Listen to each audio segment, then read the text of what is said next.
Search करें अवामी news. मुल्क भर की ताज़ा तरीन खबरों से बाखबर रहने के लिए सब्सक्राइब करें हमारे चैनल को और बेल आइकन ज़रूर दबाएं।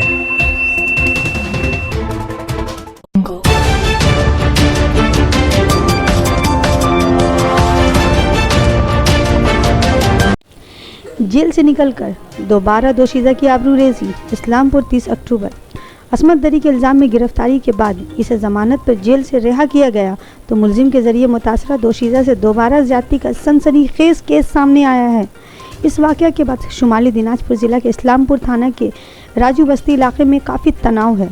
वाक़े के बाद मुतासरा लड़की को इस्लामपुर महकमा अस्पताल में दाखिल कराया गया है। थाना इस्लामपुर की पुलिस ने वाक़े की तहकीकात शुरू कर दी है। वाक़े के बाद से मुलजिम मासूम रज़ा और इसके साथी इलाके से मफरूर है। मुतासरा अफराद के अहल खाना ने बताया कि मंगल की शाम मुतासरा इस्लामपुर से राजू बस्ती जा रही थी।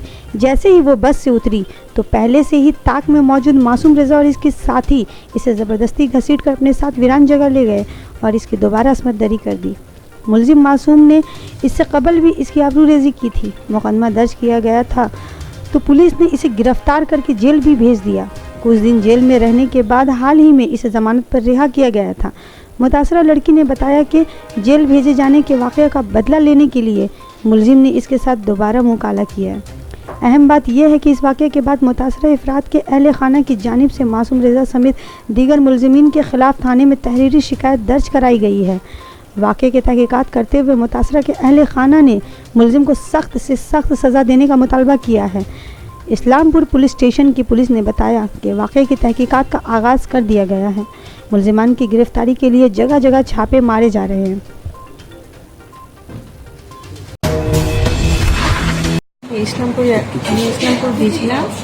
ইসলামপুর থেকে বাড়ি ফেরার সময় আমি রাজবস্তি মোড়ে গাড়ি থেকে নামার পরে রাজবস্তি মোড়ে উত্তর সাইডে জিয়া পুকুরে আবার 5টা ছেলে মাসুম রাজা আমাকে ধর্ষণ করলো। তারপরে ওগুলা আমাকে ধরে রেখেছিল, ওকে মেরে ফেলবে বলছে রে, মেরে গাড়ে দিব, ওইভাবে নোংরা নোংরা কথা বলি আমার যেখানে সেখানে হাত দিয়েছে, এগুলা করেছে। এটা কবেকার ঘটনা? এটা আজকের ঘটনা। আজকে কখন হয়েছে? 6:30টার সময়। সন্ধ্যা? হ্যাঁ, ছেলেটা বেল পাওয়ার পরে 24 তারিখে পূজা ভ্যাকেন্সি ছিল তো, ওর বেল পাওয়ার পরে ছেলেটা এরকম করছে। না জেলে ছিল না, ওর আগেই ও বেল পেয়ে গেছে। বেল পাওয়ার পরে আবার এরকম করছে। সেটা কোন কেসে বেল পেয়েছে? ওই তো রেপ কেসে। সেটা কি মানে আপনার? হ্যাঁ, আমারই কমপ্লেনে। আপনার কমপ্লেনের উপরে বেল পেয়ে আবার আপনার উপরে? হ্যাঁ, এটা করেছে। হ্যাঁ, এই তো। হ্যাঁ জানিয়েছি। আজকের যে ঘটনাটা হয়েছে? হ্যাঁ জানিয়েছি। আপনার বাড়ির লোকজন জানে? হ্যাঁ জানে, সবাই জানি, ওখানকার লোকগুলোও জানি, রাজবস্তি মোড়ের লোকগুলো। তা আপনি এখন আপনি কি চান? এখন আমি কি চাই? আমি ওর শাস্তি চাই। ও আমাকে এরকম করেছে তো ওর তো একটা কিছু হবে। আমি ইনসাফ চাই, বিচার চাই। কি নাম বললেন ছেলেটার? মাসুম রেজা। কোথায় বাড়ি? তারপরে আরো 4টা ছেলে ছিল। नाम जाने? হ্যাঁ জানি নাম। बोलो। আমি 2টাকে দেখেছি, সাবাজ আলম আর বাপ্পি, 2জনকে দেখেছি।